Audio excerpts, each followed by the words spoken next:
Hello students, welcome in the physics class. So today we will start with the new concept, that is new device potentiometer.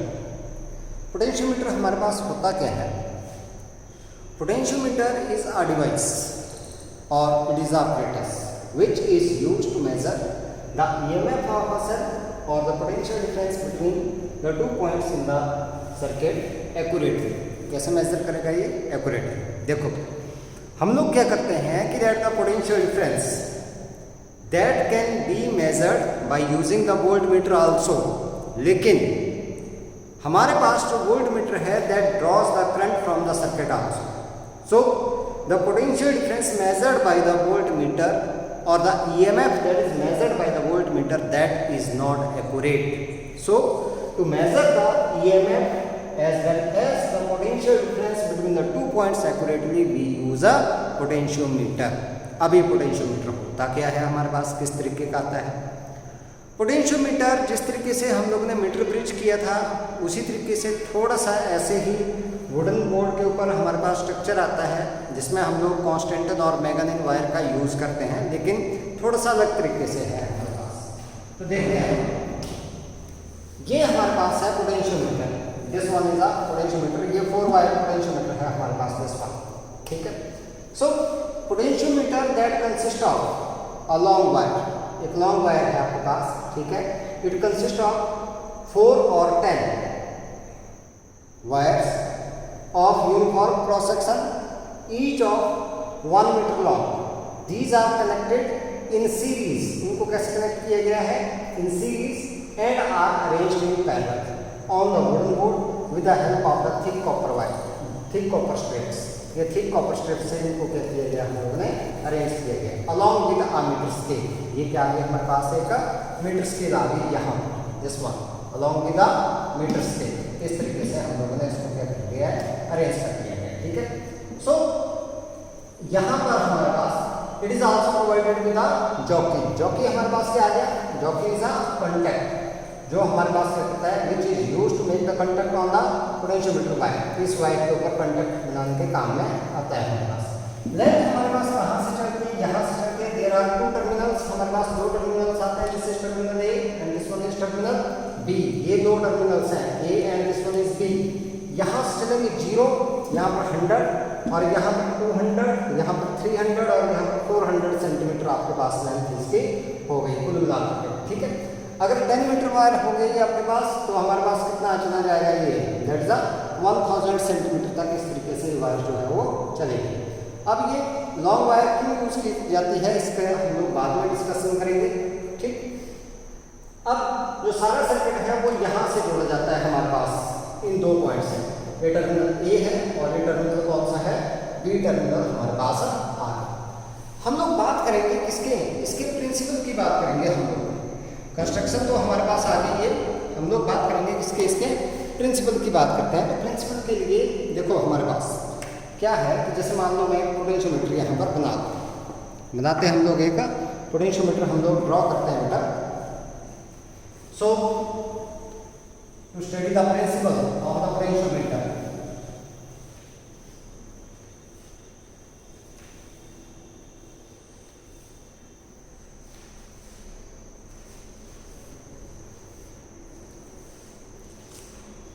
मैं क्या कर रहा हूँ, यहाँ पर टर्मिनल बना दूँ ये आपके पास. दिस इज ए, यहाँ से वायर आगे अरेंज करूँगा. एक बार मैं अरेंज कर लूँगा ऐसे, फिर मैं एक ही वायर दिखाऊंगा यहाँ पर. This one is second wire. ये सेकंड आ गया आपके पास.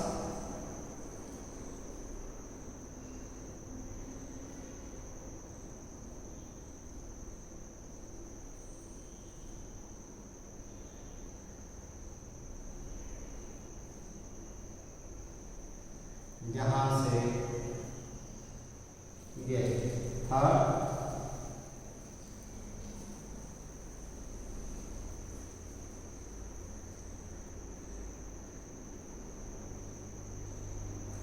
और यहाँ से ये 4. This one is 4th.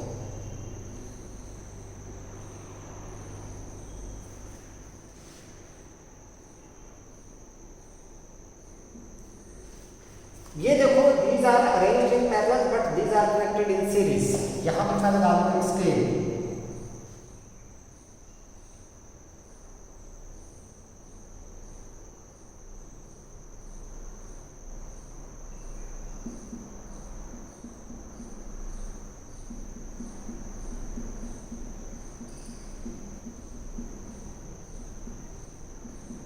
This represents the scale. This is terminal A. This one represents terminal B. Connection कैसे करें? यहाँ से A से यहाँ पर लगा देंगे हम लोग ड्राइविंग सेल. बैटरी लगा दी मैंने इस तरीके से. पॉजिटिव टर्मिनल इसका A की तरफ को ही करना है आप लोगों ने, ताकि अपने पास इसी साइड को रहे. यहाँ पर एमीटर लगाएंगे एक एमीटर, ये नेगेटिव, इस साइड को पॉजिटिव टर्मिनल. ठीक है. यहां पर लगा दिया मैंने एक rheostat RH. This one rheostat is the variable resistance. Terminal B से यहां से लगा दिया मैंने की. क्लोज करूंगा मैं इसको और इसको यहां पर मैंने करंट को वेरी कर दूंगा मैं इसके साथ. यहां से लगा दिया वोल्ट मीटर कनेक्ट कर दिया मैंने. अभी प्रिंसिपल हम लोग समझेंगे. ये पॉजिटिव, ये नेगेटिव और ये आपके पास मान लो यहाँ पर आपके पास कंडक्ट आ जाता है. यहाँ पर ठीक है. ये 0 यहाँ पर 100, 200, दिस वन इज 300 और ये कितना आ गया 400 सेंटीमीटर आपके पास हुआ है. ठीक है. अब इसका प्रिंसिपल आपके पास, principle of working of the potentiometer, कौन से प्रिंसिपल के ऊपर ये वर्क करता है वो हमारे पास इंपॉर्टेंट है. ठीक है. Principal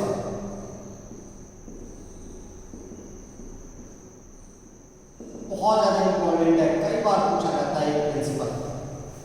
it works on the principle that द fall of potential across any portion of the wire is directly proportional to the length of that portion of the wire, provided the wire is of uniform cross section and constant current flows through it. Means हमारे पास that it works on the principle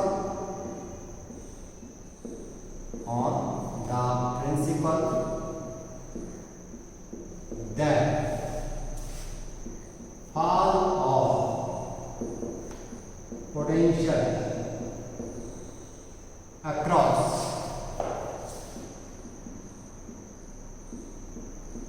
any portion of wire is directly proportional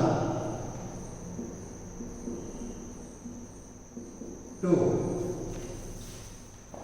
the length of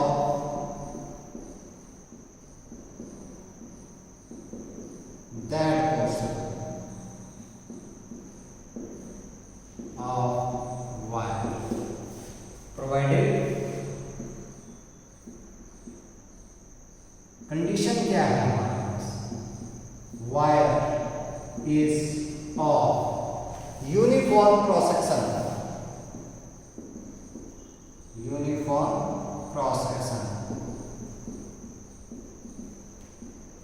and constant current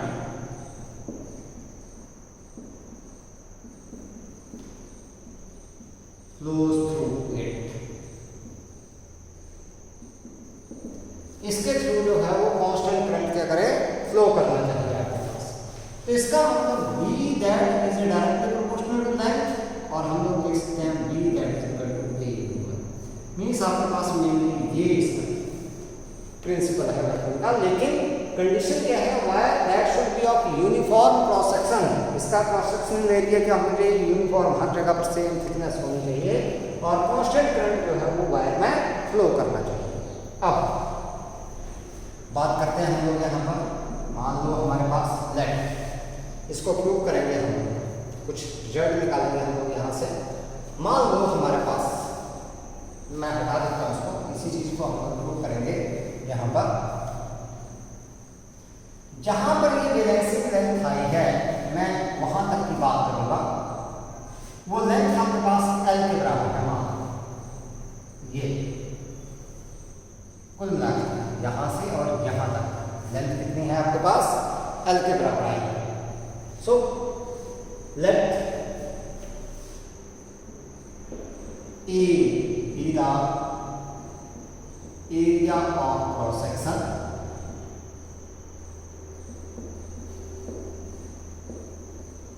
and rho be the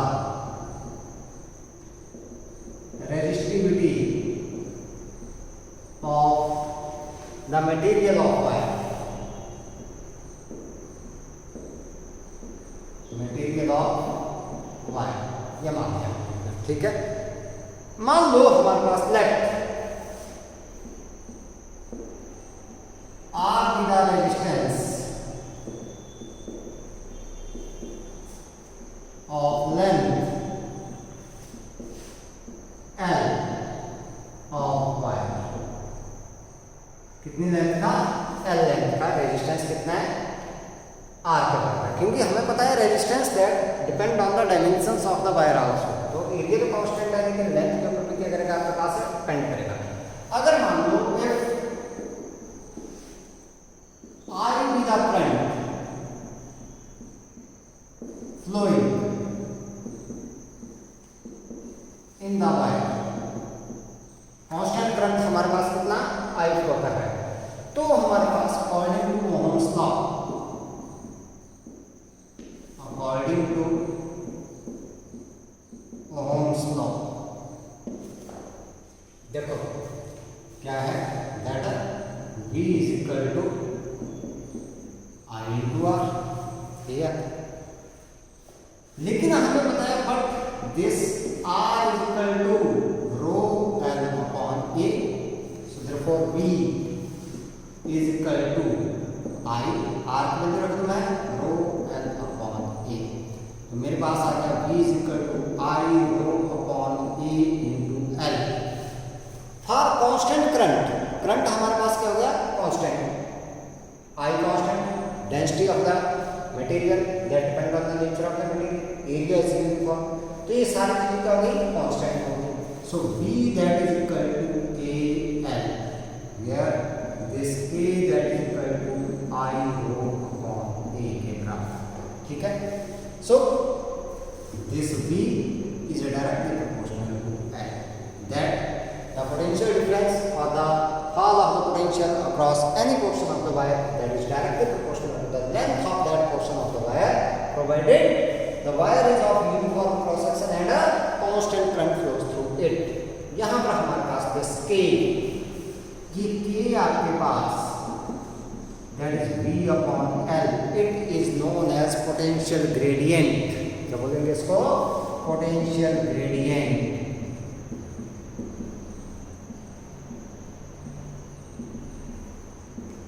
और fall of potential per unit length, fall of potential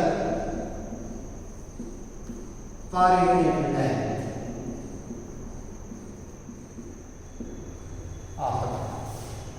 तो इसकी value आप लोगों ने ध्यान में रखनी है, K is equal to V by L और K is equal to I rho upon A इसके बराबर भी आता है, तो ये आप लोगों ने ध्यान में रखना है।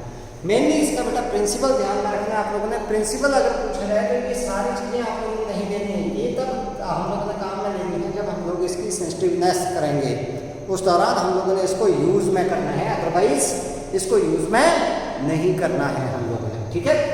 तो उस दौरान आप लोगों ने सीधा बोल देना है दैट द fall of the potential across any portion of the wire is directly proportional to the length of that portion of the wire, provided the wire is of uniform cross section and a constant current flows through it, that is a V is directly proportional to L और V that is equal to KL के बराबर, where K is the potential gradient, ठीक। अब बात करते हैं हम लोग इसकी एप्लीकेशंस की, बहुत इंपॉर्टेंट है, प्रैक्टिकल भी है इनका, प्रैक्टिकल में हम लोग नहीं यूज करेंगे, प्रैक्टिकल करेंगे हम लोग इससे रिलेटेड प्रैक्टिकल्स हैं और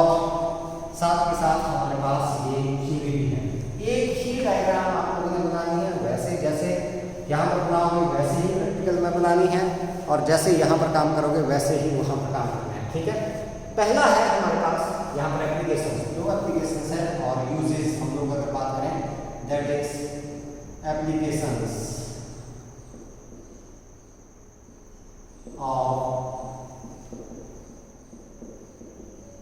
पोटेंशियोमीटर।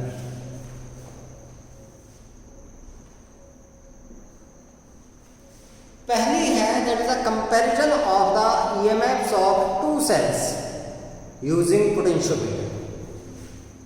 पहली एप्लीकेशन ये बहुत इंपॉर्टेंट है आपके पास एप्लीकेशन, ठीक है। Comparison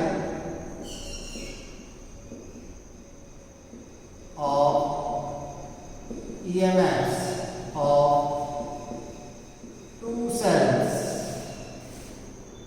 using potentiometer। पोटेंशियोमीटर को यूज करके आप लोगों ने क्या करना है, you have to compare the EMF of the to sales. दो सेल की ईएमएफ को कंपेयर करना है एक दूसरे के साथ। वो देखते हैं हम लोग किस तरीके से कंपेयर करेंगे, ठीक है। So to compare the EMF of the two primary cells, ठीक है, दो प्राइमरी सेल्स हैं, to compare the EMFs E1 and E2 of two cells using potentiometer।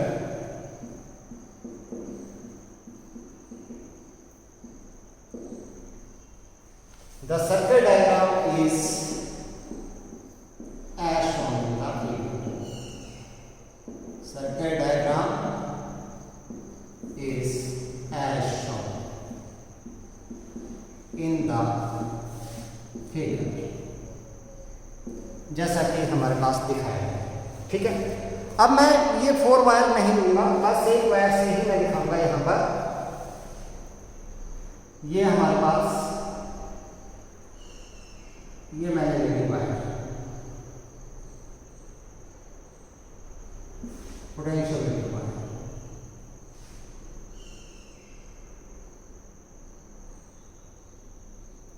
यहाँ स्केल आप लोग दिखा सकते हो,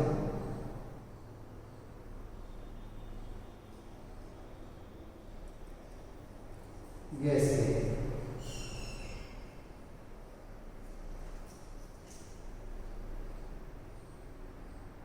you can show this। ये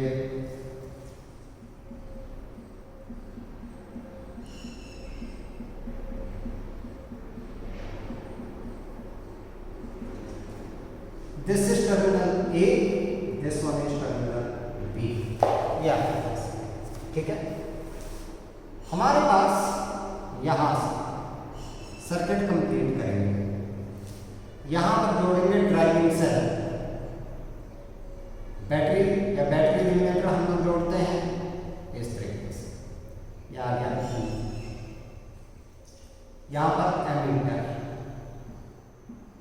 ये नेगेटिव और ये पॉजिटिव। नेगेटिव है सेल का इस साइड को, तो इस साइड को पॉजिटिव आएगा। यहां पर लगाएंगे बेटा रिकॉस्ट,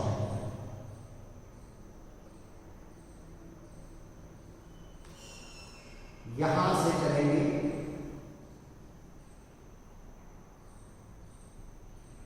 यहां पर लगाएंगे के और ये रिकॉस्ट है इस तरीके से हमारे पास, ठीक है। यहां पर जोड़ देंगे हम लोग एक सेल, दो सेल जोड़नी है हम लोगों ने। दो सेल की ईएमएफ कंपेयर करेंगे, तो पहले ये एक सेल मैंने ले ली जिसकी ईएमएफ E1 के बराबर है। ये दूसरी सेल मैंने ले ली जिसकी ईएमएफ E2 के बराबर है। इनके ये टर्मिनल्स मैंने मांगी है 1, दिस इज 2, इसकी ईएमएफ E1, इसकी E2 और बीच में ये टर्मिनल मैंने ले लिया 3।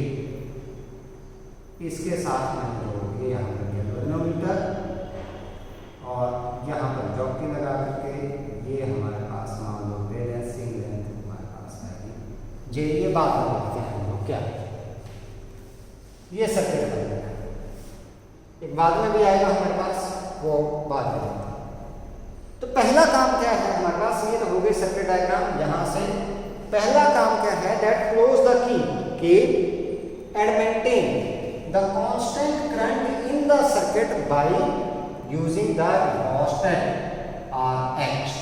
इसको यूज करके इसमें क्या कर दो आप लोगों का कांस्टेंट करंट मेंटेन कर लो। अच्छा एक चीज और है, इस सेल का पॉजिटिव टर्मिनल जो ये ड्राइविंग सेल है और इन सेल के पॉजिटिव टर्मिनल ये एक साइड को होना चाहिए। इसका पॉजिटिव एक ही तरफ को है तो इनके पॉजिटिव टर्मिनल भी इसकी तरफ को ही होनी चाहिए। अगर ये गड़बड़ हो गई तो फिर बैलेंसिंग लेंथ नहीं आएगी, मतलब नल पॉइंट हमारे पास नहीं आएगा जहाँ पर गैल्वेनोमीटर जो है कोई भी डिफ्लेक्शन नहीं देगा, नहीं आएगा हमारे पास। ठीक है, तो सेल क्या किया हम लोगों ने की के क्लोज कर दी और कांस्टेंट करंट मेंटेन कर दिया बाय यूजिंग रिओस्टेट RH। तो यहाँ पर कांस्टेंट करंट हम लोगों ने मेंटेन कर दिया सेल।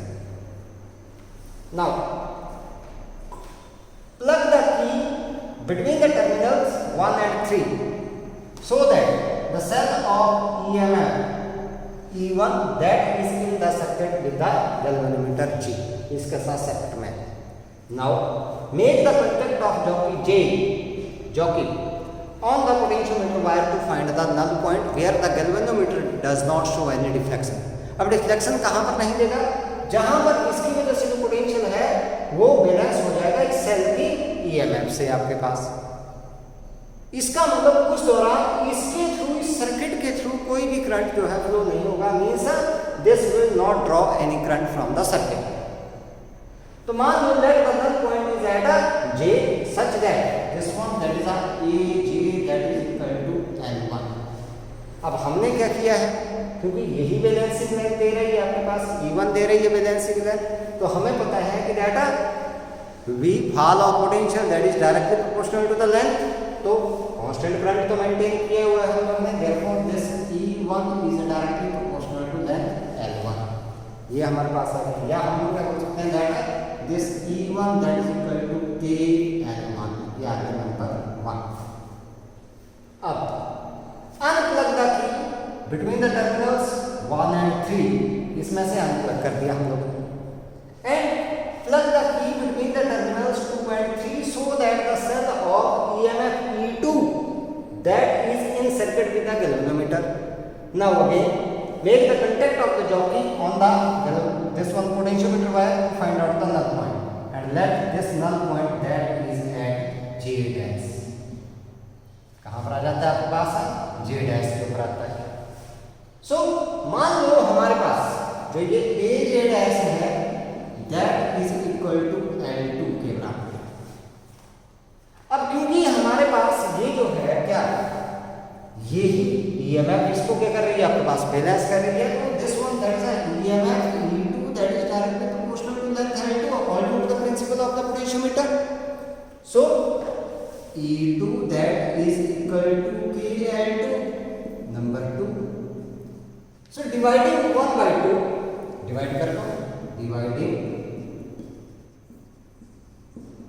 1 by 2 कर दो डिवाइड, क्या गया हमारे पास E1 upon E2 is equal to KL1 upon KL2।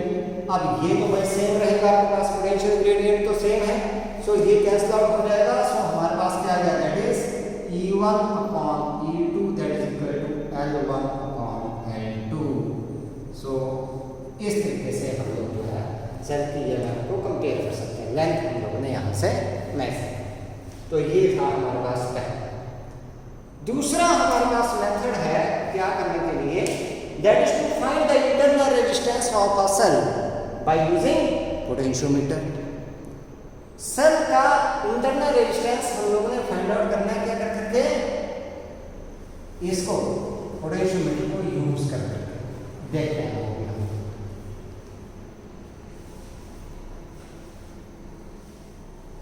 Second जो हमारे पास है एप्लीकेशन, उसकी बात कर लेते हैं हम लोग। मैं इस सर्किट को अभी थोड़ा सा ऐसे ही रख रहा हूँ, थोड़ा सा हटाऊंगा, मॉडिफाई करूंगा मैं, वो देखते हैं हम लोग। तो second one is to find या द इंटरनल रेजिस्टेंस, या determination of internal resistance of a cell by using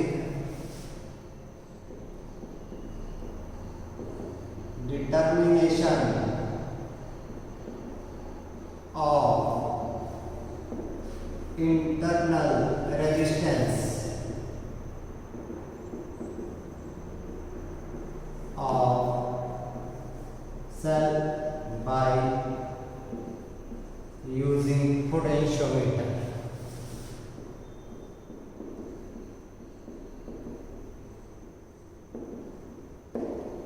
अब देखते हैं, to determine the internal resistance of cell, देखते हैं हम लोग, to determine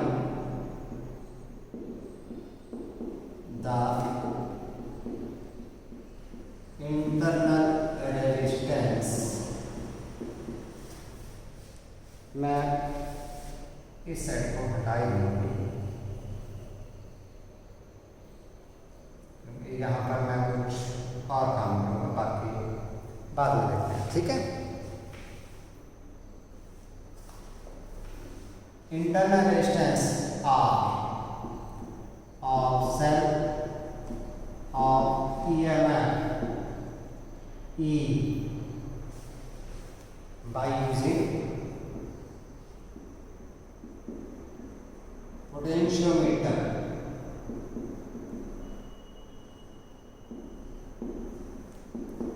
The circuit diagram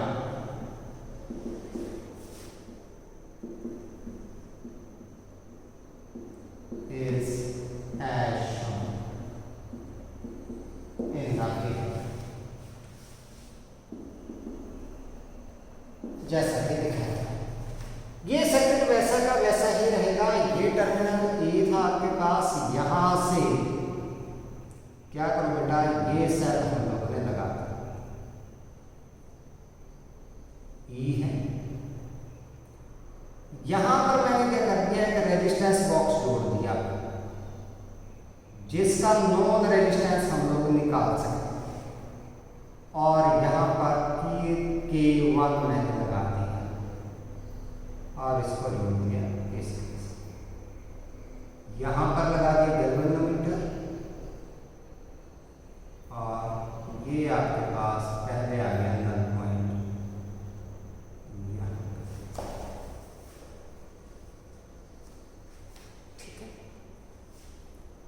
पहला स्टेप क्या है आपके पास, दैट क्लोज द की के and keeping the key K1 open, इसको क्लोज करके, और K1 को क्या रखा है हम लोगों ने, ओपन रखा है, इसको ओपन ही रखना है अभी हम लोगों ने, ठीक है। Maintain the constant current in the circuit by using rheostat RH। अब क्या है, make the contact of jockey J on the potentiometer wire to find the null point and let the null point is at J such that this AJ is equal to L1 के बराबर। तो इसको कौन, अभी तक ये EMF ही कर रही है क्योंकि ये तो जुड़ा ही नहीं है साथ में, तो इसका मतलब आपके पास E is directly proportional to L1 और E is equal to KN1 number 1। Now close the key K1 such that this resistance R that is in circuit with the cell of EMF E, इसके साथ circuit में है। Now current is drawn from the cell, now it will measure the terminal voltage of the cell or the terminal potential difference of the cell। E को नहीं major करेगा, किसको करेगा, terminal potential difference of the cell। Again make the contact of the jockey on the potentiometer wire to find the null point and let this null point that is at J dash such that this AJ dash that is equal to L2। So now the terminal potential difference of the cell, अब E नहीं आएगा क्योंकि current is drawn from the cell, so this terminal potential difference B that is directly proportional to L2 और B that is equal to KL2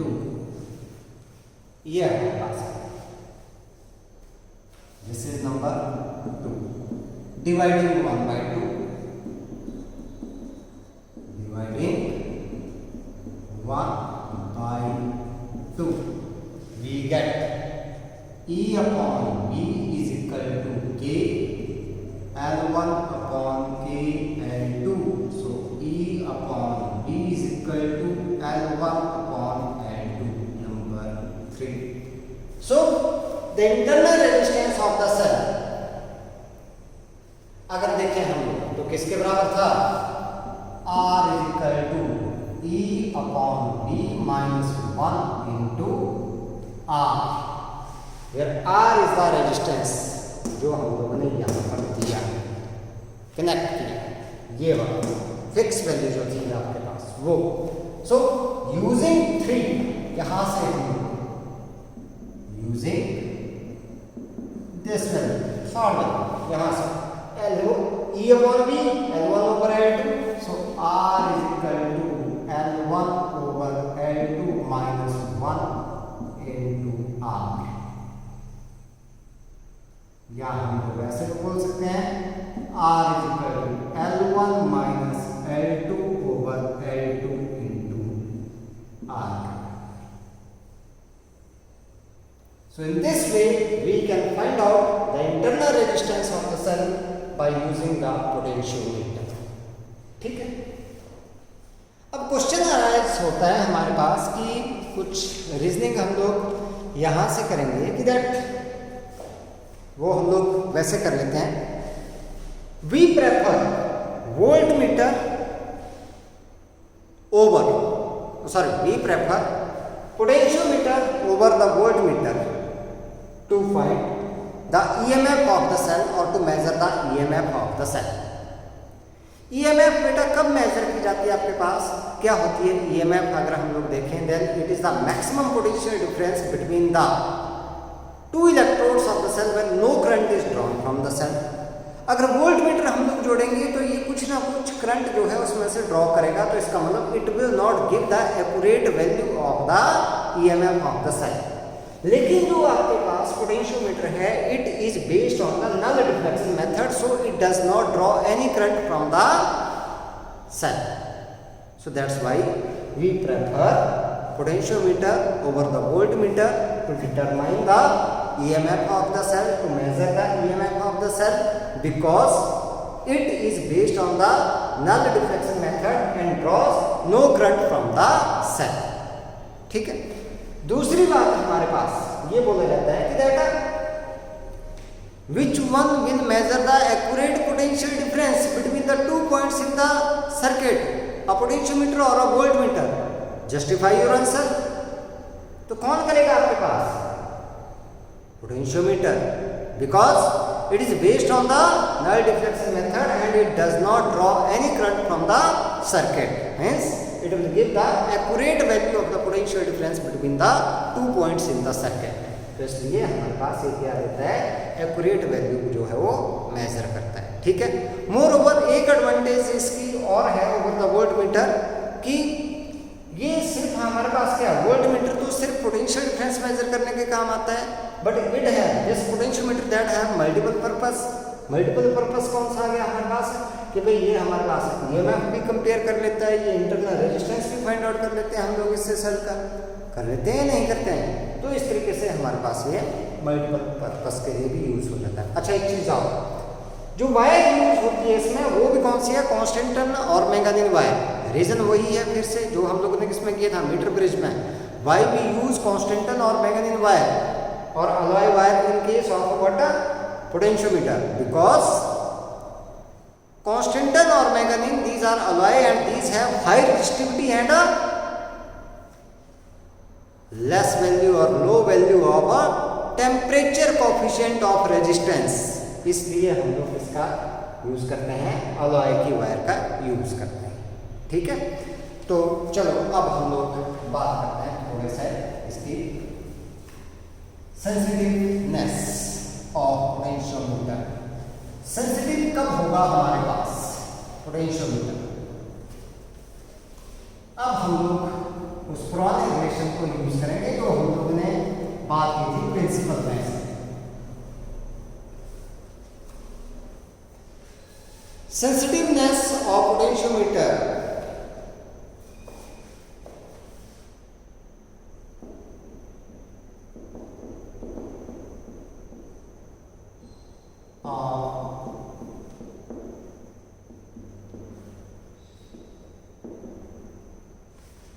Potentiometer. This one. अब देखते हैं इसमें this sensitiveness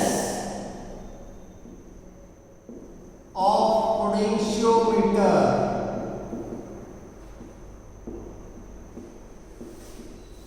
means the smallest potential difference that can be measured by using potentiometer. It means potentiometer is more sensitive when a very small value can be measured by using the very small potential difference that can be measured by using the potentiometer. बहुत कम potential difference जो है हम लोग इससे major कर सकें तो हम लोग बोलेंगे कि भाई ये उतना ही क्या हो गया, सेंसिटिव हो गया. सो अब देखिए हमने ये किया था दैट K = V/L. इसका मतलब ये अगर कम है आपके पास, ये कम है तो इसका मतलब K की वैल्यू भी क्या होगी, कम ही होगी आपके पास. अगर लेंथ इसको छोड़ते हैं हम लोग, मतलब K that is directly proportional to V. It means that the sensitivity, this one to increase the sensitiveness, V decrease होना चाहिए, मतलब पोटेंशियल डिफरेंस क्या होना चाहिए, कम. देखो ये ना हम लोग ने यही बात हो गई थी, मतलब ये लिखा था V/L, ये कम हो गया तो इसका मतलब ये भी कम है. तो सेंसिटिव तब होगा जब V की वैल्यू कम है, इसका मतलब K भी क्या है, कम है. It means we have to decrease the value of K, मतलब पोटेंशियल ग्रेडियंट को क्या करना है, कम करना है हम लोगों ने. सो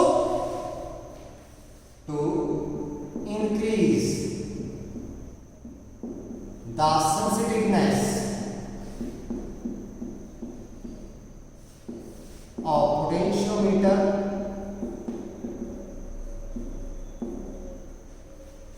इसकी सेंसिटिवनेस इंक्रीज करने के लिए क्या किया जाता है, इट्स पोटेंशियल ग्रेडियंट,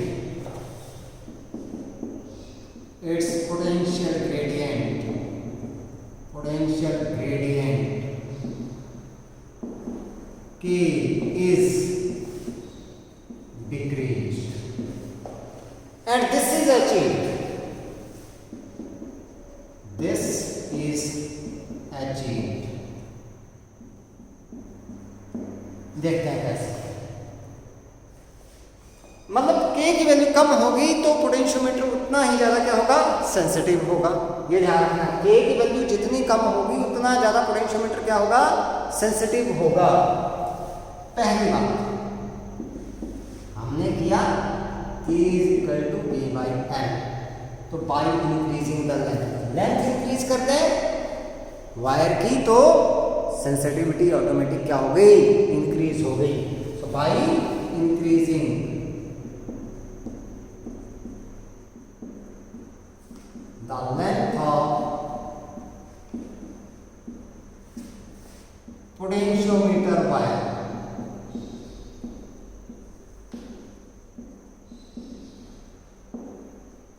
मतलब जितनी ज्यादा लेंथ होगी पोटेंशियोमीटर वायर की उतना ही ज्यादा क्या हो गया, वो सेंसिटिव हो गया. अब क्वेश्चन अराइज होता है, देखो एक साथ के साथ रीजनिंग कर लेंगे हम लोग. यहाँ पर हमने बात की थी कि दो तरह के पोटेंशियोमीटर है हमारे पास, एक तो 4 मीटर वायर वाला आ गया, एक 10 मीटर वायर वाला आ गया. अगर आप लोगों को चूज करने को बोला जाए कि कौन सा आप लोग चूज करोगे, कौन सा प्रेफर करोगे, तो कौन सा प्रेफर करोगे, 10 मीटर वायर वाला, because 10 metre wire potentiometer is a more sensitive than a 4 metre wire potentiometer. 10 metre wire जो पोटेंशियोमीटर है that is a more sensitive than that of a 4 metre wire potentiometer, क्योंकि length बढ़ेगी तो sensitivity भी क्या होगी, बढ़ेगी इसकी. ठीक है. दूसरी बात, अगर भाई है ही हमारे पास 4 मीटर वायर वाला, फिर क्या करेंगे, if the length of the potentiometer wire is fixed, कुछ नहीं कर सकते। क्या करेंगे फिर आप? भाई है ही हमारे पास, मान लो मेरे पास लैब में कितना है, 4 मीटर वायर वाला ही है, 10 मीटर वाला नहीं है, फिर क्या करूँगा? फिर भी तो मैंने सेंसिटिविटी इसकी बढ़ानी है। अगर मान लो बढ़ानी है, ठीक है, if the length of potentiometer wire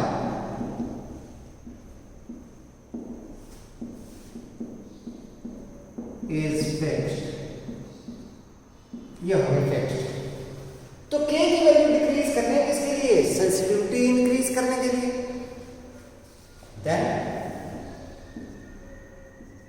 K is decreased by decreasing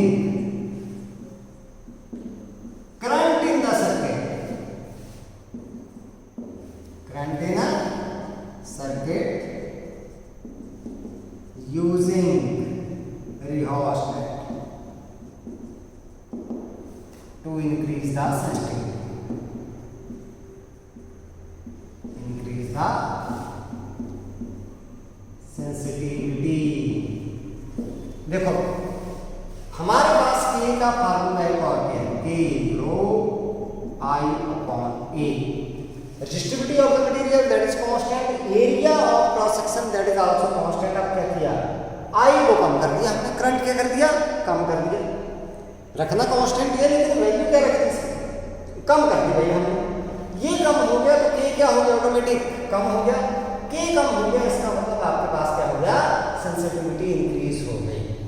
ठीक है, तो जब हमारे पास लेंथ क्या हो जाए? फिक्स हो जाए वायर की, तो सेंसिटिविटी कैसे इंक्रीज करनी है? By decreasing the current in the circuit. The value of the K that decreases, hence the sensitivity of the potentiometer that increases. वो क्या हो जाएगी आपके पास? इंक्रीज हो जाएगी बेटा। ठीक है, अब बात करते हैं हम लोग यहाँ पर कुछ एक चीज और थी हमारे पास कि ये तो सेंसिटिविटी से रिलेटेड आ गया, रीजनिंग करेंगे हम लोग। लेकिन कई बार ये क्वेश्चन पूछ लिया जाता है, एग्जामिनर पूछ लेता है जब वाइवा लेने के लिए आता है आपके पास प्रैक्टिकल में, कि जो जॉकी है, मैंने बोला make the conduct of the jockey. इस तरीके से हम लोग कंडक्ट बनाते जाते हैं इसके ऊपर, इसको स्लाइड नहीं करते हैं इस वायर के ऊपर। कई बच्चे क्या करते हैं, ऐसे घिसते हुए चलते हैं वायर के ऊपर। तो ये क्वेश्चन कई बार पूछा जाता है that why the jockey should not slide over the wire. अगर वायर के ऊपर स्लाइड करेंगे हम लोग तो क्या होगा आपके पास कि that it's area of cross section that may very at different cross section. घिस जाएगी कहीं से आपके पास वायर, क्या होगी? पोटेंशियोमीटर की वायर जो है वो कई जगह से क्या हो जाएगी? घिस जाएगी। तो उसका एरिया क्रॉस सेक्शन क्या हो जाएगा? चेंज हो जाएगा। एरिया क्रॉस सेक्शन चेंज हो गया तो इसका ये एरिया जो है कांस्टेंट नहीं बचा हर जगह पर, तो प्रिंसिपल ही चेंज हो गया। क्योंकि जब प्रिंसिपल किया था तो उसमें एक कंडीशन रखी थी हम लोगों ने that provided the area of the wire is a uniform cross sectional area जो है वो कैसा होना चाहिए? Uniform. That wire is of uniform cross section, ये बोला था। तो यूनिफॉर्म क्रॉस सेक्शन नहीं बचा हमारे पास। ठीक है, तो इस वजह से हम लोग उसको इसके ऊपर स्लाइडर ना करके इस तरीके से उठा करके कंडक्ट रखते हैं, इस तरीके से धीरे धीरे, जोर से उसको स्लाइडर नहीं करना है हम लोगों ने। ठीक, अब बात करते हैं हम लोग रीजनिंग। रीजनिंग आपके पास बहुत ही इंपॉर्टेंट है। इसमें बात की जाती है कि भाई आपके पास जो बैलेंसिंग लेंथ है और जो बैलेंसिंग पॉइंट है किसी भी पोटेंशियोमीटर में, डिफरेंट क्वेश्चंस आपके पास दिए जाएंगे, डिफरेंट कंडीशंस आपके पास दी जाएंगी। मैं तो एक से ही करवा दूंगा आप लोगों को सारी, लेकिन हर जगह पर आपके पास डिफरेंट तरीके से पूछी जा सकती हैं। ठीक है बेटा, तो आप लोगों ने उस तरीके से उसको करना है। ठीक है, रीजनिंग की बात करते हैं हम यहाँ।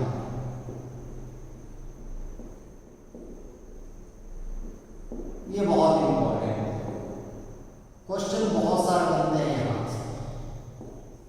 पहली बात, to increase the sensitivity in the potentiometer means to increase the balancing length. किसी भी पोटेंशियोमीटर की सेंसिटिविटी को अगर हम लोग इंक्रीज कर रहे हैं, इट मीन्स हम लोग क्या कर रहे हैं? बैलेंसिंग लेंथ को इंक्रीज कर रहे हैं। जो बैलेंसिंग पॉइंट की लेंथ आएगी टर्मिनल ए से, उसको क्या कर रहे हैं हम लोग? इंक्रीज कर रहे हैं। सेंसिटिविटी इंक्रीज होने का मतलब क्या हो गया? Increase in the balancing length. ठीक है, अब यहाँ पर मैं एक सर्किट बनाता हूँ, फिर हम लोग बात करेंगे।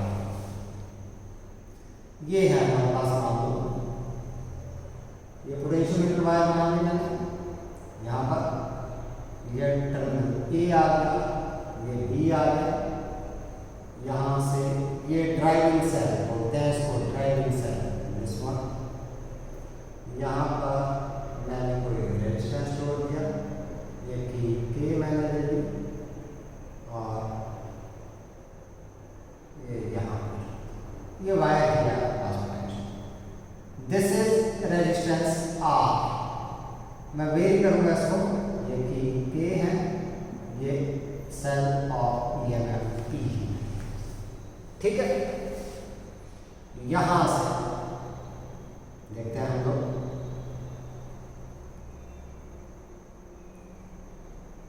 ईएमएफ पी है,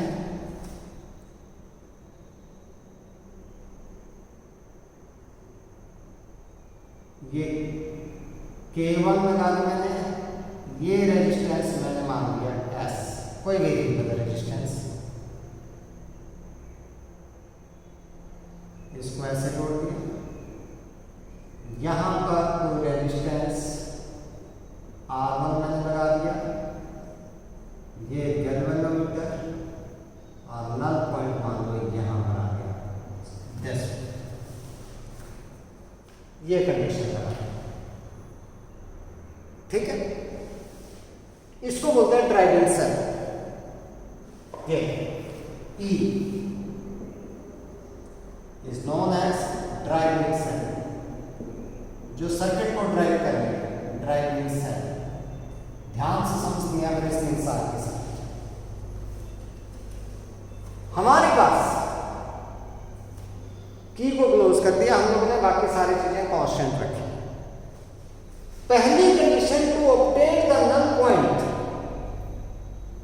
इन the potentiometer, on the potentiometer wire, the EMF of the driving cell that should be greater than the EMF of this one cell।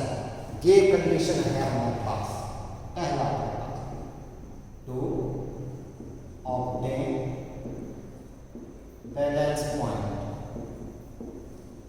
null point, E that should be greater than E, ये condition.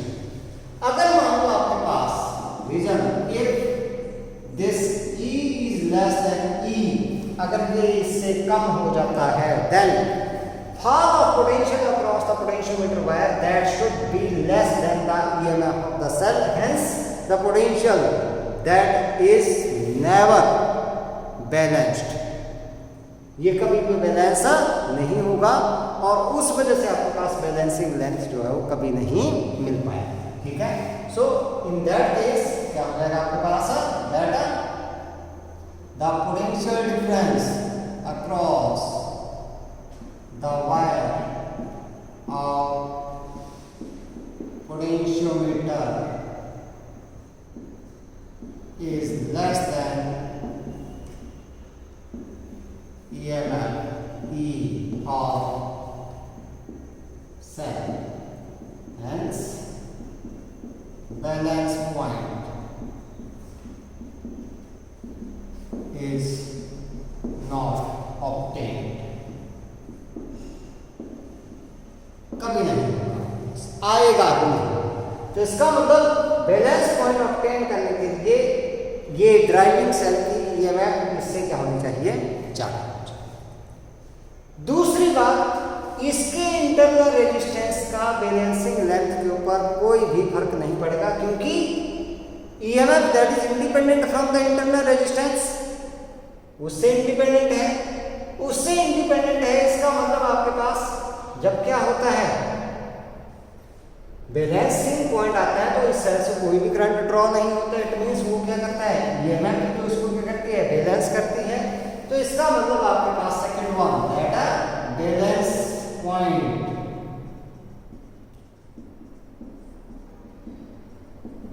Is independent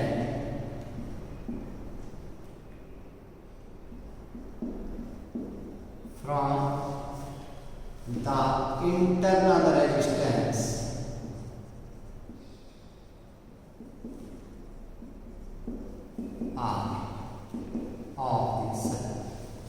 तीसरी बात ये are है। इस resistance का चाहे इसको बढ़ा दो चाहे कम कर दो, क्योंकि जब करंट जीरो हो जाएगा, अगर करंट जीरो नहीं है, ये देखो इनफाइनाइट तो होगा नहीं हमारे पास कभी भी है कि ये वैसे करंट को जीरो कर देगा, अगर जीरो कर दिया तो ये बैलेंस नहीं होगा, आपके पास कभी नहीं होगा। बैलेंस होगा तो इसकी ईएमएफ की वजह से होगा, ठीक है।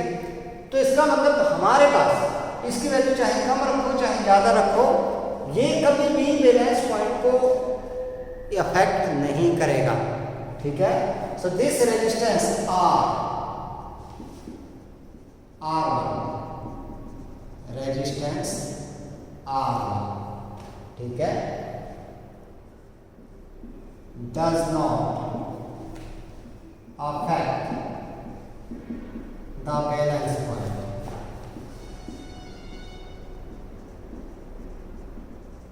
तो फिर इसको जोड़ते क्यों है? जोड़ते हैं हम लोग सर्किट में जोड़ते हैं, वैसे कई बार पूछा जाता है कि इसको जोड़ते क्यों है। It only controls the current in the galvanometer. Current है deflection in the galvanometer so that it could not damage, ताकि ये डैमेज ना हो, क्योंकि हाई करंट होगा तो एकदम से ये कई बार क्या होता है गैल्वेनोमीटर क्या हो जाता है, डैमेज हो जाता है, ठीक है। तो उसको बचाने के लिए हम लोग जो है इसको क्या करते हैं, यहाँ पर लगाते हैं, ठीक है। So it only control the current and hence deflection in galvanometer।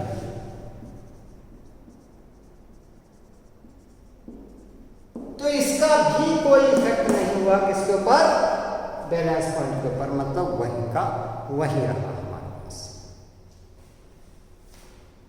तीन चीजें कर ली हम लोगों ने। अब बात करते हैं हम लोग असली काम के ऊपर आते हैं, ठीक है। फोर्थ पॉइंट की बात करते हैं, इनको समझना है।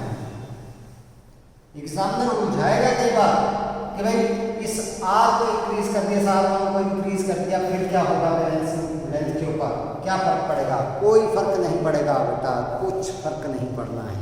उलझाएगा वो, नहीं उलझना है, ठीक है।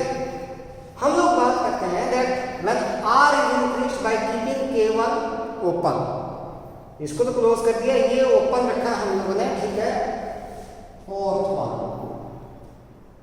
When K is closed and K2 is open, R is increased।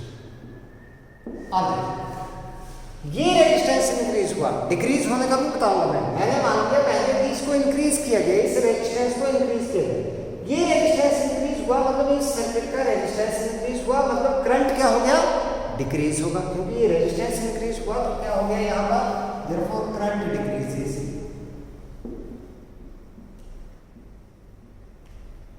Current decrease होगा तो सेंसिटिविटी क्या होगी, इंक्रीज होगी। करंट डिक्रीज हो गया मतलब आपके पास K डिक्रीजेस,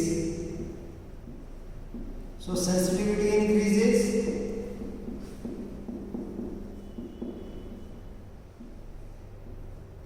सेंसिटिविटी इंक्रीज होने का मतलब मैंने क्या बताया था, बैलेंसिंग लेंथ का बढ़ना, देखो balancing length increases, balancing length increases. Balancing length का इंक्रीज होना means balance point will shift towards B, किस साइड को करेगा, टुवर्ड्स बी की तरफ। लेंथ बढ़ेगी तो किस साइड को करेगा, बी की तरफ। Hence, balance point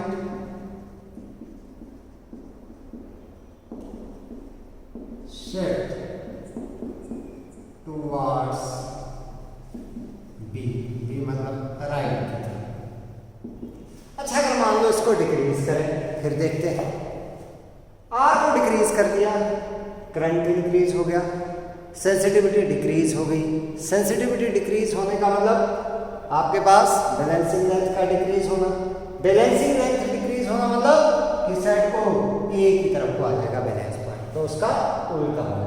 R increase तो balancing length increase, R decrease तो बैलेंसिंग लेंथ डिक्रीज हो जाएगी, ठीक है। तो वाइस वर्सा भी इसका आपके पास क्या है, ट्रू। नेक्स्ट फिफ्थ वन, ये पूछा नहीं जाता है, मैं सिर्फ ये करूँ, by keeping all the parameters constant this की के इज क्लोज्ड, की को क्या किया गया, क्लोज किया, ठीक है। व्हेन की K1 इज क्लोज्ड, बाकी सब कुछ मैंने कांस्टेंट रखा, मैंने एस को कुछ नहीं किया, अल्टर नहीं किया, बिल्कुल नहीं किया, मैंने कोई कंडीशन ही नहीं दी इसके लिए।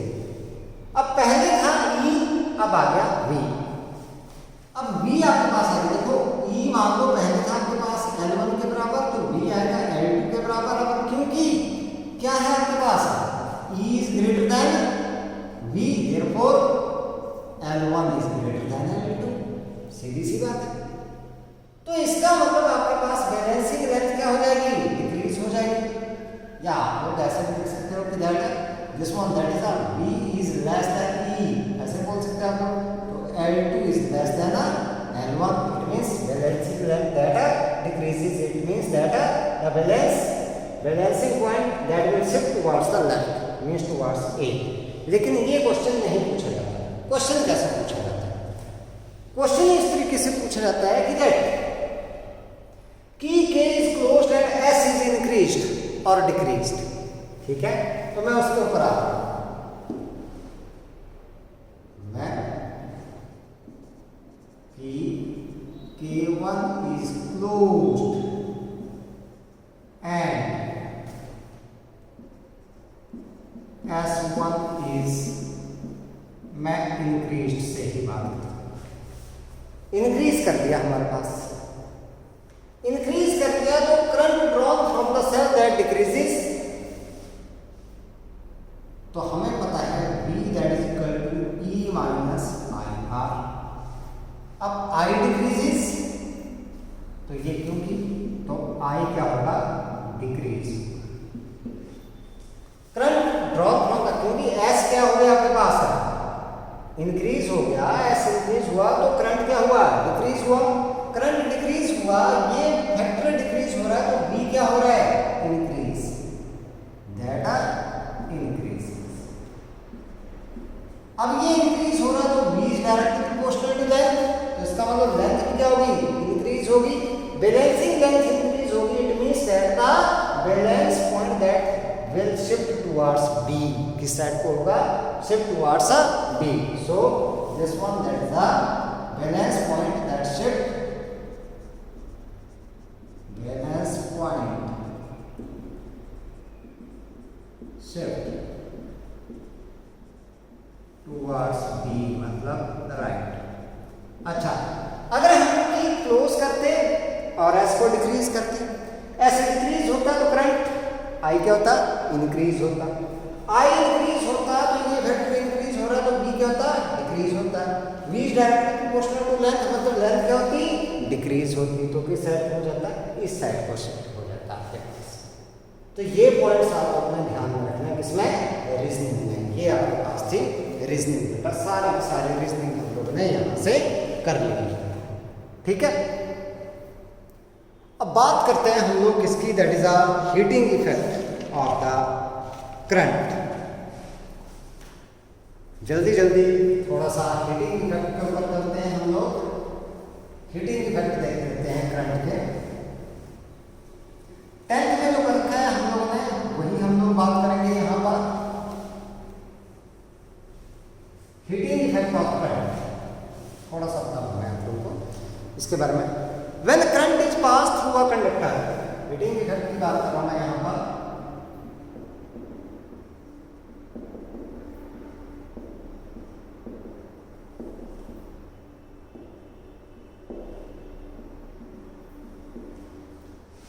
When current is passed through a conductor, then heat is produced. According to Joule's law of heating, when current I is passed through a conductor of resistance R for time t, then the heat produced is given by H is equal to I square R T. ये आपके पास Joule's law of heating.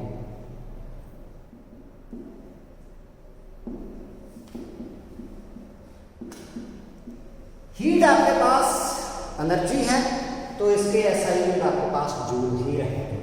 ठीक है, अब आई हमारे पास किसके बराबर होता है? I is equal to V upon R. तो मैं H निकाल सकता हूँ यहाँ से V square upon R square R into T. तो एक आर से ये आर cancel out, so H is equal to V square upon R into T के बराबर आपके पास हीट। या फिर R इज इक्वल टू इसके बराबर V अपॉन आई के बराबर आता है आपके पास। तो यहाँ पर मैं वैल्यू रख दूँ H इज इक्वल टू इसके बराबर आ गया I square R V upon I into T. तो H is equal to V I T के बराबर आपके पास। ठीक है, नेक्स्ट वन, ये तो आ गया आपके पास हीट की बात है। थोड़ा सा हीटिंग के बारे में हम लोग आगे चलेंगे, कंसेप्ट लेकर के चलेंगे।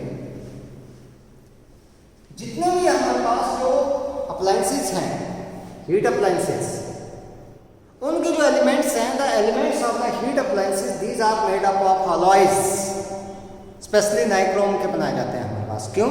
Because alloys these have high resistivity, hence these offer more resistance offer करेंगे। तो H is equal to I square R T has produce a more heating effect, इसलिए बनाए जाते हैं हमारे पास। ठीक है, तो ये हमारे पास कंसेप्ट आ गया इसका हीट। अब बात करते हैं हम लोग पावर, इलेक्ट्रिकल पावर।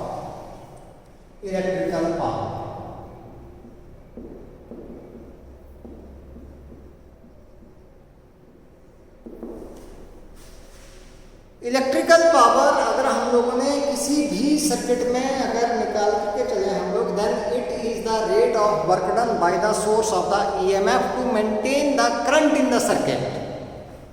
ठीक है, so rate of work done by the source of EMF to maintain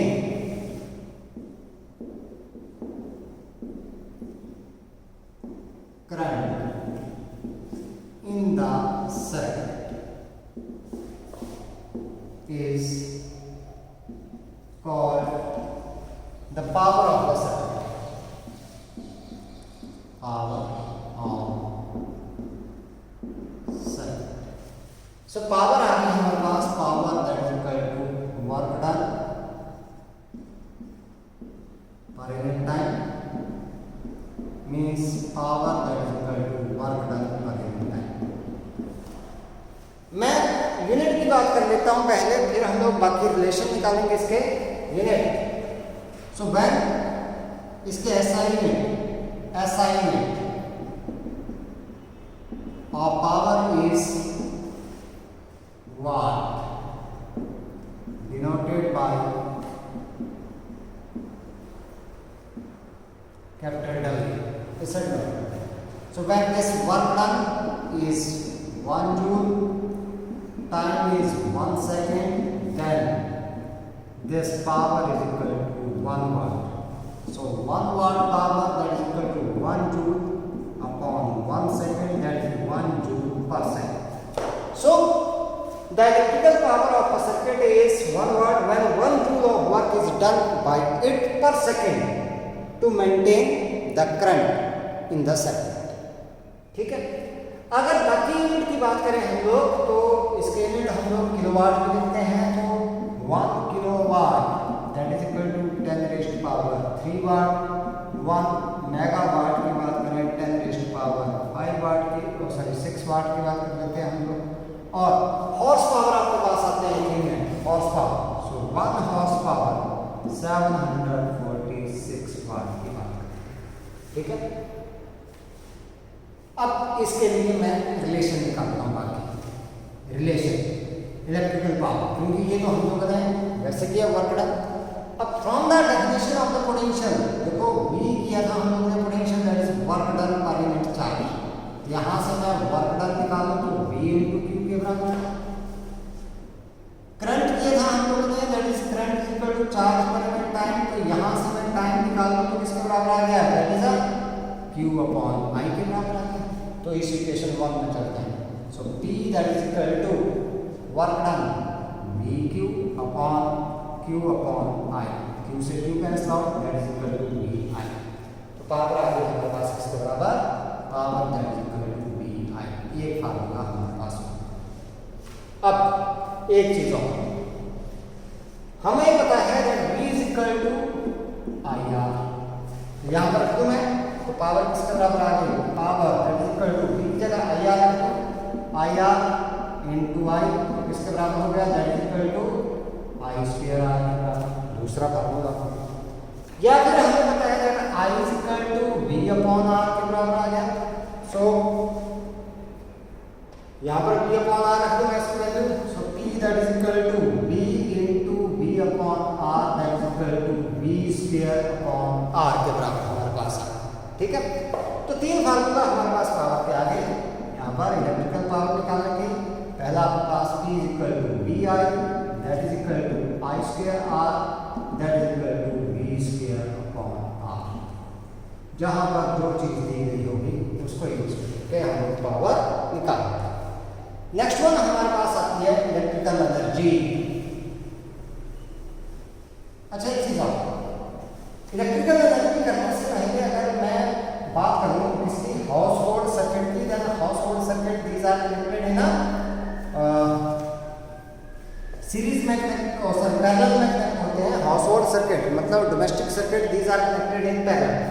bulb की बात करते हैं, रेटिंग की बात करते हैं, हम लोग बल्ब की बात कर लेते हैं, उसमें पावर दी गई होती है, तो कई बार पूछा जाता है कि भाई किसका रेजिस्टेंस जो है वो ज़्यादा होगा, बल्ब का कंपैरिजन पूछ लिया जाता है सिंपली। सो अगर मान लो आपके पास डोमेस्टिक पर्पस के लिए हम लोग बल्ब यूज कर रहे हैं, तो क्योंकि पैरेलल के केस में वोल्टेज सेम रहती है, तो power that is equal to V²/R हमारे पास आ जाएगा, मतलब P that varies inversely as R, सो R that varies inversely as P। So smaller is the power, higher is the resistance. तो अगर मान लो एक 25 वाट का बल्ब दे रखा है और एक 100 वाट का बल्ब दे रखा है, इसका रेजिस्टेंस ज़्यादा होगा, जिसकी पावर कम होगी। इसका मतलब 25 watt bulb that have a higher resistance than that of a 100 watt bulb. ठीक है, अब एक चीज और हमारे पास यहाँ पर डोमेस्टिक सर्किट में हमारे पास यूज करते हैं हम लोग fuse, that is used as a for the safety purpose.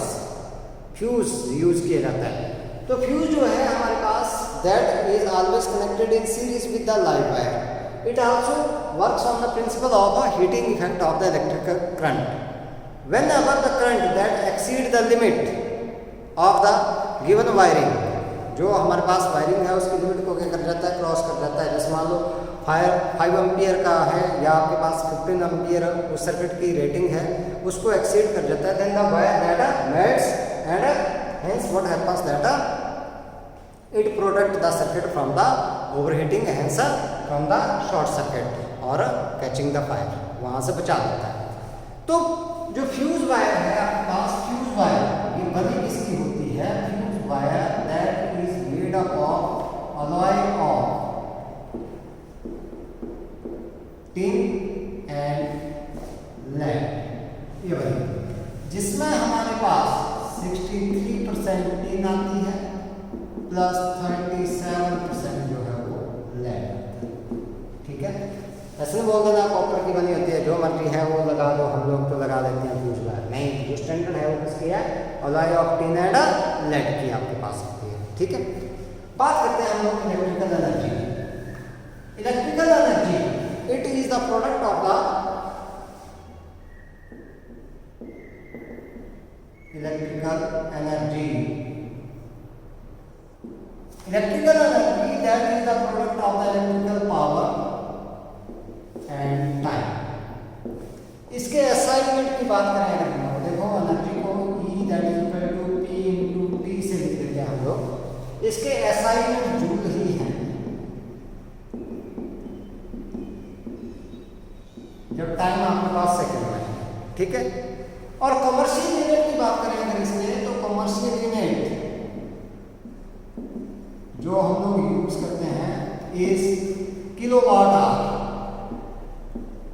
Kilowatt hour, तो 1 किलोवाट आवर हम लोग यहाँ से एनर्जी निकालेंगे, तो 1 kilowatt hour energy that is also known as 1 unit. जो मीटर का बिल आता है आपके पास वो यूनिट में आता है, तो दैट इज अ 1 यूनिट, ठीक है। आप लोग कैलकुलेट भी कर सकते हो घरों में, आपके पास कितने वाट का या कितने किलोवाट का डिवाइस है, उसको कितने टाइम के लिए आप लोग यूज करते हो, उसको आप लोग मल्टीप्लाई कर लो, उतना यूनिट आपके पास बिजली क्या करेगा, वो खर्च करेगा, उसको रेट से मल्टीप्लाई कर दो फिर आप इलेक्ट्रिसिटी के रेट से।